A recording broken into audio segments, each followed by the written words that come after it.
श्रोतागण, भाई और बहनों, मातृशक्ति को नमन। चैनल 24+ न्यूज़ के खास विशेष मनमोहक, हमें अच्छे संस्कार देने वाला और रोज प्रतिदिन नई नई दिशाओं में ले जाने वाला और हमें नए नए टिप्स देने वाला, हमारे जीवन को अच्छा बनाने वाला, एक अच्छा समाज बनाने वाला, अच्छा विश्व बनाने वाला पुनरुत्थान कार्यक्रम में आप सभी का हार्दिक स्वागत है, अभिनंदन है, सत्कार है। पुनरुत्थान का अर्थ होता है पुनर्जागरण, अवनति से उन्नति की ओर जाना, अपना विकास करना, अपना व्यक्तित्व विकास करना और हमारी भारतीय संस्कृति के जो मूल्य गिर गए हैं उनकी पुनर्स्थापना करना मुख्य उद्देश्य पुनरुत्थान कार्यक्रम का है। इस कार्यक्रम में हम प्रतिदिन नए नए विषयों के साथ प्रवेश होते हैं। तो आज का एक बहुत अति सुंदर विषय है जो कि सौंदर्य से जुड़ा हुआ है। तो आज का हमारा विषय है मौलिक सौंदर्य। भाई और बहनों, दर्शकगण, श्रोतागण, सौंदर्य, सौंदर्य का अर्थ होता है सुंदरता। सुंदरता सबको प्रिय है। कोई भी व्यक्ति भद्दापन पसंद नहीं करता है, न तो वो भद्दा बनना चाहता है, न भद्दा उसको पसंद होता है। हर व्यक्ति सौंदर्य चाहता है।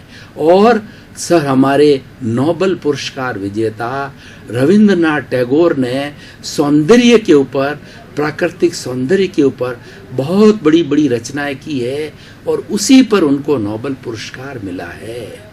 तो आज का हमारा विषय मौलिक सौंदर्य। हम सौंदर्य को दो भागों में बांटते हैं, एक तो बाह्य सौंदर्य और एक भीतरी सौंदर्य। क्योंकि हम बाह्य जगत में ज़्यादा रहते हैं तो पहले बाह्य सौंदर्य की मैं बात करता हूँ। बाह्य सौंदर्य का व्यक्ति से संबंध लेवें, व्यक्ति का चेहरा अच्छा होना, शरीर अच्छा होना, चमड़ी अच्छा होना, ये उसका बाह्य सौंदर्य है। और बाह्य सौंदर्य में जाएं तो हम बगीचे में जाते हैं, नाना प्रकार के फूल, फल, पेड़ और पौधे नज़र आते हैं, वो बाह्य सौंदर्य है। हम रेलवे प्लेटफॉर्म पर खड़े हैं तो प्लेटफॉर्म जितना साफ सुथरा होता है तो वो बाह्य सौंदर्य कहलाता है। जिस घर में हम जीते हैं, हर वस्तु सिस्टमेटिक तरीके से अपनी जगह रखी होती है, साफ सुथरा होता है, बिखरा हुआ नहीं रहता है, गंदगी नहीं होती है, तो वो मन को भाता है। सौंदर्य जो है मन को अच्छा लगता है, इसीलिए हर व्यक्ति सौंदर्य में रहना चाहता है। हर व्यक्ति अच्छा जीवन जीने के लिए सबसे अधिक सौंदर्य को पसंद करता है। ये बाहर का सौंदर्य कहलाता है। अब हम थोड़ा भीतर के सौंदर्य की बात करें। बाहर का सौंदर्य है वो भीतर के सौंदर्य से आता है। भीतर का सौंदर्य है पवित्रता। अगर हम भीतर के सौंदर्य की बात करें तो हमारा ये मनुष्य का शरीर लेवें तो इतना अशुद्धियों से भरा पड़ा है, इतना बदबू से भरा पड़ा है कि मनुष्य एक क्षण भी जो है उसके अगर वो सूंघ लेवे, कई बार क्या होता है हमारा थूक वगैरह है हाथ के लग जाता, हम सूंघ लेते हैं तो बड़ी बदबूदार होता है। तो शरीर, पूरा शरीर भीतर का कितना बदबूदार होगा, उसका मूल्य नहीं है। लेकिन मौलिक सौंदर्य का मूल्य हमारे भावों से है, हमारे विचारों से है कि हमारे विचार कैसे है, हमारे भाव कैसे हैं, वह भीतर का सौंदर्य कहलाता है। अगर कोई व्यक्ति को पूरा संसार निर्दोष जगत, संसार जो है निर्दोष नजर आता है, ये सबसे बड़ा सौंदर्य है। वो किसी भी बाहरी वस्तु को देखे, मनुष्य को देखे, पशु पक्षी को देखे, प्राणी को देखे तो उसको नजर आए इसके अंदर कोई दोष नहीं है, दोष मेरे भीतर है, मैं दोषी हूँ। जब ये भावना व्यक्ति के अंदर आ जाती है तो उसका मौलिक सौंदर्य बहुत ऊंचे दर्जे का हो जाता है। कबीरदास जी ने बहुत सुंदर कहा है कि मैंने जो है जगत को बुरा देखना चालू किया तो मुझे कोई भी बुराई नजर नहीं आई, लेकिन भीतर को देखा तो मुझसे कोई बुरा नहीं है। तो ऐसा उन्होंने कहा कि बुरा जो देखन मैं चला, बुरा न मिलिया कोई, जो दिल खोजा आपना और मुझसे बुरा न कोई। यानी व्यक्ति अपनी बुराई, अपने दोषों को देखना चालू कर देता है तो वो सबसे बड़ा मौलिक सौंदर्य वाला व्यक्ति होता है। उसको दूसरे के अंदर कोई दोष नजर नहीं आएगा, वह उसकी प्योरिटी बहुत बड़ी होगी। जगत को निर्दोष समझने वाला व्यक्ति बहुत प्योरिटी होगा और उसके शरीर के अंदर नकारात्मकता बिल्कुल नहीं होगी, पॉजिटिविटी होगी। और जितनी जितनी नेगेटिविटी घटती है उतनी उतनी पॉजिटिविटी बढ़ती है, और पॉजिटिविटी बढ़ते बढ़ते चरम सीमा तक पहुंच जाती है तो हमारी सोल बिल्कुल प्योर हो जाती है। उसके साथ में सारी इम्प्योरिटी शुद्धि होकर के that is the state of the salvation, emancipation and free from all the bondage, और परम सुख की अवस्था होती है जिसको ब्लिस कहा जाता है। वो ब्लिस की अवस्था कब आती है? जब मौलिक सौंदर्य होता है। जितने जितने महापुरुष हुए हैं, भगवान हुए हैं, उन्होंने मौलिक सौंदर्य के ऊपर, भीतरी सौंदर्य के ऊपर ज़्यादा जोर दिया, अपने भीतरी भाव जगत को शुद्ध किया, अपने दोषों को मिटाया और अपने दोषों को मिटा करके शुद्धिकरण किया। तो वास्तव के अंदर संसार की सबसे बड़ी सेवा ये है अपना सुधार करना। अपने भीतर इतने दोष भरे पड़े हैं कि हम अगर कई जन्म जन्म लगा दें तो भी उसका शुद्धिकरण नहीं हो सकता है। लेकिन मनुष्य जीवन ऐसा है, अगर व्यक्ति दूसरों के दोष देखना बिल्कुल बंद कर दे और स्वयं के दोष देखना चालू कर दे, वह ये चिंतन करना चालू कर दे कि जगत निर्दोष, सब मेरा दोष। जो कोई भी घटना घटित होती है उसमें अगले वाले का कोई दोष नहीं है, वह दोष मेरा है। वो संपर्क में मेरे इसलिए आया, वो मेरा कृतज्ञ है, मेरा उसके प्रति बहुत बहुत ग्रेटफुलनेस है कि वह मेरे जो बकाया हिसाब है उसको क्लियर करके मुझे एनओसी दे रहा है। हमें मुक्ति तब प्राप्त होगी जब 84 लाख जीवा योनि के प्राणियों से एनओसी लेनी पड़ेगी, यानी अपने आप को बिल्कुल भीतरी रूप से एकदम 24 कैरेट की सुंदरता बनानी पड़ेगी। मौलिक सौंदर्य को लाना पड़ेगा। मौलिक सौंदर्य का भाई और बहनों, दर्शकगण, श्रोतागण, बहुत बड़ा महत्व है। और जो व्यक्ति भीतर से सुंदर होता है वह वचन सिद्ध होता है। वह व्यक्ति अपने मन का इतना शुद्ध हो जाता है कि जैसा चिंतन करता है वैसा घटित हो जाता है, और जैसा बोलता है उसकी वाणी सिद्ध हो जाती है, और उसकी काया तो कंचन की तरह प्योर हो जाती है।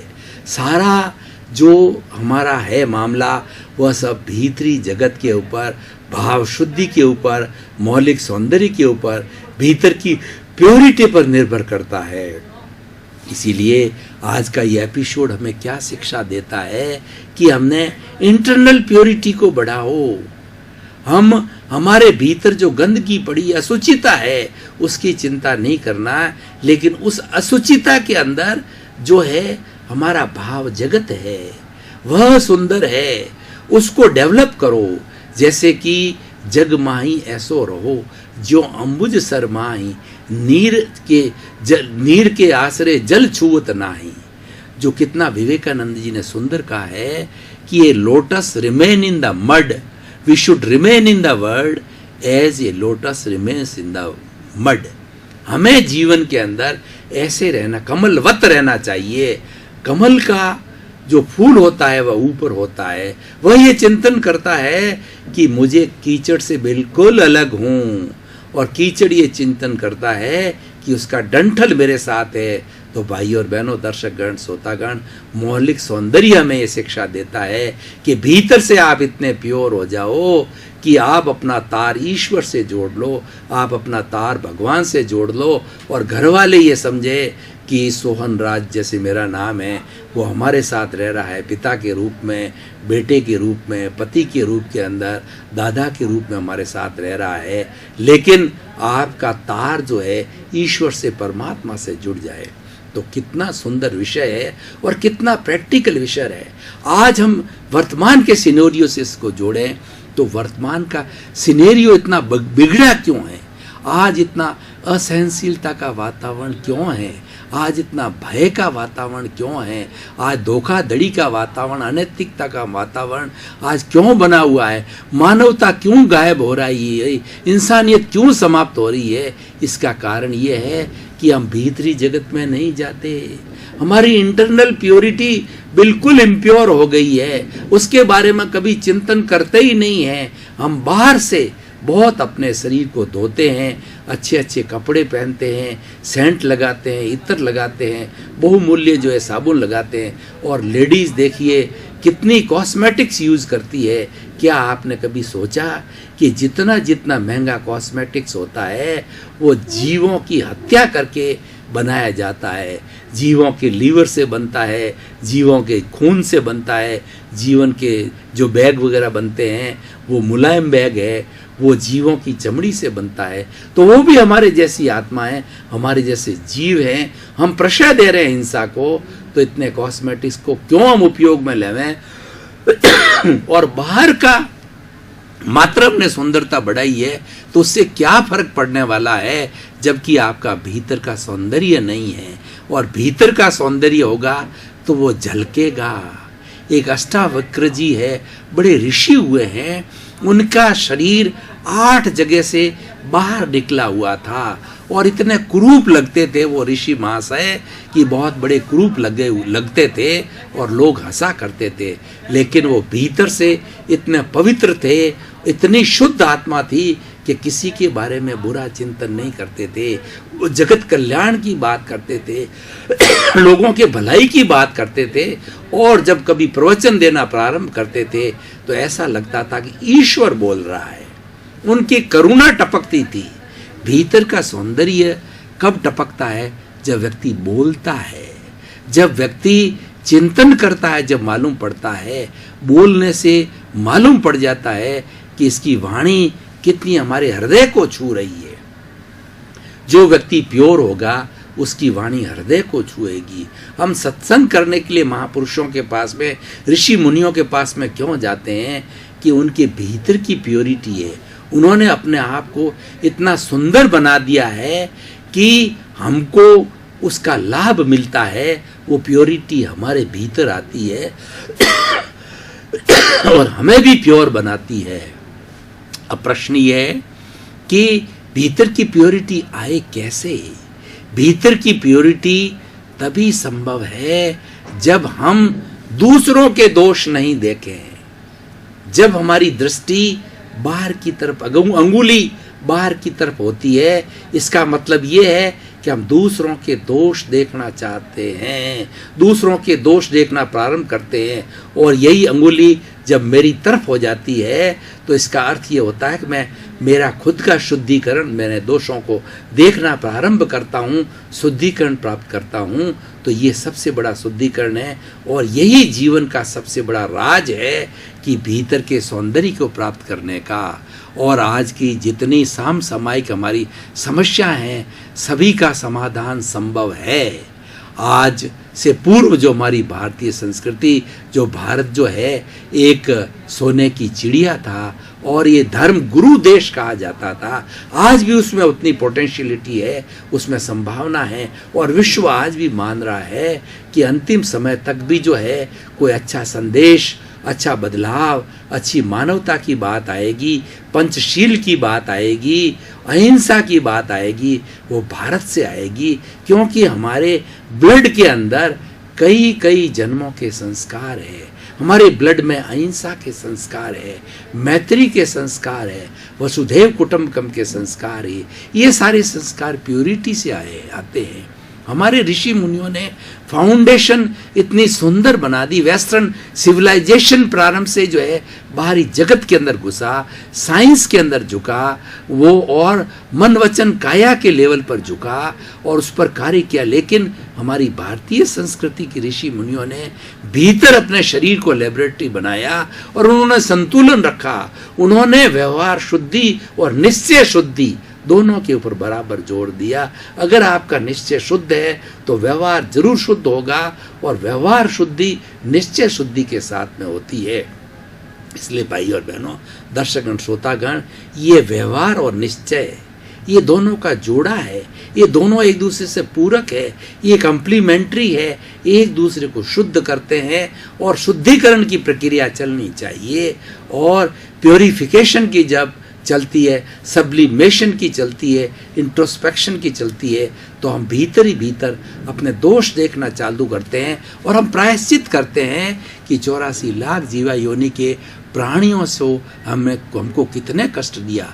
मैं इसका एक बहुत ही सुंदर जो है प्रतिक्रमण करने का तरीका जो है संक्षेप में बताना चाहता हूँ कि भीतर के दोषों को हम कैसे देखें। उसके लिए जो इस चराचर जगत के अंदर, इस कॉस्मोस के अंदर 84 लाख जीवा योनि यानी उत्पत्ति स्थान है, जहाँ पर असंख्य जीव जन्म लेते हैं और अपने कर्मों के अनुसार ही पूरा जीवन यापन करते हैं। तो एक एक योनि का मैं नाम लूंगा और इस पाठ के साथ के अंदर भीतर के दोषों को देखने की प्रक्रिया, सिस्टम, मेथोडोलॉजी, एक तरीका बताना चाहूँगा आप सभी को। 7 लाख पृथ्वी का, 7 लाख का है, 7 लाख तेजस का है, 7 लाख वायु का है, 10 लाख प्रत्येक वनस्पति का है, 14 लाख साधारण वनस्पति का है, 2 लाख बेइंद्रिय, 2 लाख तेन्द्रिय, 2 लाख चतुरिंद्रिय, 4 लाख नारकी, 4 लाख देवता, 4 लाख तिरिंज पंचेंद्रिय, 14 लाख मनुष्य की जाति, 4 गति, 84 लाख जीवा योनि के प्राणियों को संसार रूपी नाटक के प्रारंभ से अध्यक्षण पर्यंत किसी भी प्राणी के साथ मन से, वचन से, काया से, करने से, करवाने से, अनुमोदने से मेरे द्वारा किसी भी प्राणी को कोई भी दुख पहुंचा है, कष्ट पहुंचा है, तो शुद्ध अंतःकरण से मैं उन्हें क्षमा याचना करता हूं। मैं उनको क्षमा करता हूं और वो मुझे उनको क्षमा करें। 84 लाख जीवा योनि के प्राणियों को निर्दोष मानता हूं और निर्दोष घोषित करता हूं। मेरा किसी भी प्राणी के साथ में कोई बैर नहीं है, सभी मेरे मित्र है। मैं सबसे मित्रता चाहता हूं।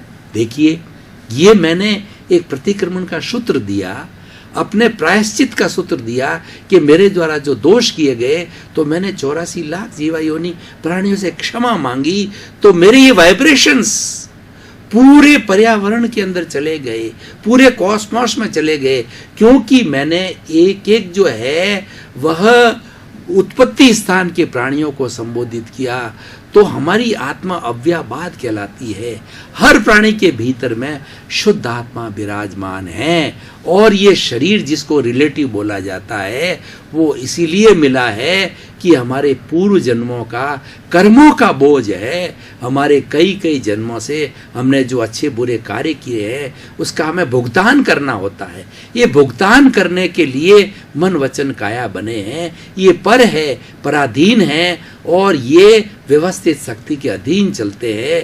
ये संसार चलाने वाला व्यवस्थित शक्ति है, जगत नियंता व्यवस्थित शक्ति है, कर्ता व्यवस्थित शक्ति है, उसके अधीन चलता है।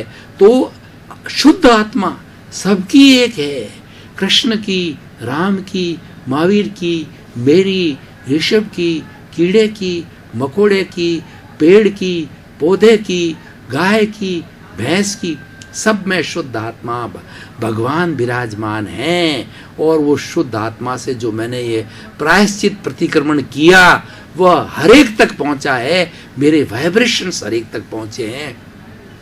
ऐसे वाइब्रेशन अगर 7 अरब की जनसंख्या के लोग सभी करे, अपने अपने तरीके से करे, तो ये हमारा सारा वातावरण शुद्ध हो जाता। भाई और बहनों, दर्शकगण, श्रोतागण, मैं एक उदाहरण देना चाहता हूँ कि भगवान की जब हम पूजा करते हैं तो धूप अगरबत्ती करते हैं। क्यों करते हैं? कि भगवान को सुगंध प्रिय है, भगवान को सौंदर्य प्रिय है, भगवान को अशुचि प्रिय नहीं है। इसीलिए कहा गया है कि cleanliness is next to godliness. जितनी सफाई है, स्वच्छता है, उसका नंबर भगवान के बाद में उसका नंबर आता है। इतनी स्वच्छता भगवान को प्रिय है। ये सारी बातें मौलिक सौंदर्य से जुड़ी हुई है, प्योरिटी से जुड़ी हुई है। प्योरिटी कैसे प्राप्त करें उसके साधन बताए जाते हैं। इस तरीके से हम बार बार प्रतिदिन करते रहेंगे, शुभ भावना करेंगे तो जगत कल्याण की भावना करेंगे कि जगत के सब जीवों का सुख हो, सभी जीवों को शांति मिले, सुख मिले, मोक्ष मिले। सभी जीव सर्वे भवन्तु सुखिनः सर्वे भवन्तु निरामया। हम जगत कल्याण की, दर्शकगण, श्रोतागण, भाइयों और बहनों, आपका बहुत बहुत धन्यवाद, साधुवाद। आप पुनरुत्थान कार्यक्रम को प्रतिदिन बड़ी दिलचस्पी के साथ देख रहे हो, इसीलिए पुनरुत्थान कार्यक्रम काफ़ी प्रसिद्धि की ओर जा रहा है। पुनरुत्थान कार्यक्रम का उद्देश्य है व्यक्ति का निर्माण करना और जगत कल्याण हमारा, वैश्विक कल्याण हमारा उद्देश्य है। सर्वे भवन्तु सुखिनः सर्वे भवन्तु निरामया हमारा उद्देश्य है। इसी क्रम में आप सभी श्रोताओं का, दर्शकों का जीवन आनंदमय हो, मंगलमय हो, सुखमय हो, शांतिमय हो, मोक्षगामी हो, परिवार के साथ सुख से रह करके जगत कल्याण करें, परोपकार का कार्य करें। आपके प्रति मंगल भावना।